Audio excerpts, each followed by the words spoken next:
దేశాలు చీకట్లలో మగ్గిపోతుండటం అన్నది సంచలనం సృష్టి మనకిక్కడ ఒక 5 నిమిషాలు కరెంట్ పోయిందంటే లేదా ఒక గంట పోయిందంటే అలవాటైనోళ్ళం కాబట్టి ఏం లేదనుకుంటాం. ఇదివరకైతే గనక రోజంతా లేకపోయినా కూడా తెలిసేది కాదు.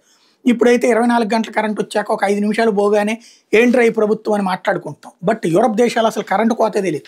అట్లాంటి చోట్ల విద్యుత్ సరఫరాకు అంతరాయం, ఐరోపా దేశాలైనటువంటి స్పెయిన్, పోర్చుగల్‌లో సోమవారం భారీ విద్యుత్ అంతరాయం ఏర్పడింది. ఫ్రాన్స్‌లోని కొన్ని ప్రాంతాల్లో ఈ ప్రభావం కనిపించింది. స్పెయిన్, పోర్చుగల్‌లోని పలు ప్రాంతాలు గంటల పాటు అంధకారంలోకి వెళ్ళిపోయినాయి. సబ్వే, రైళ్లు మార్గాలు, ఫోన్ లైన్లు, విమానాలు, ఏటీఎం సేవలు నిలిచిపోయినాయి. ఆసుపత్రులు, అత్యవసర సేవల విభాగాలు జనరేటర్ల మీద పనిచేసినాయి. పెట్రోల్ స్టేషన్లు మూతపడ్డాయి. పోర్చుగల్‌లో న్యాయస్థానాల్లో కార్యకలాపాలు నిలిచిపోయినాయి. ఎలక్ట్రానిక్ చెల్లింపుల వ్యవస్థలు ప్రభావితమైనాయి. మొత్తంగా ఐబీరియన్ ద్వీపకల్పంలోని ఈ 2 దేశాల పరిధిలో నివసించే 5 కోట్ల మంది పౌరులు విద్యుత్ అంతరాయం ఎంతమంది మీద ప్రభావం చూపించిందనే విషయం తెలియాల్సి ఉంది. పోర్చుగల్ రాజధాని లిస్బన్లోని సబ్వేలో రైళ్లు ఎక్కడికక్కడ నిలిచిపోవడంతో అందులోని ప్రయాణికులు చిక్కుపోయారు.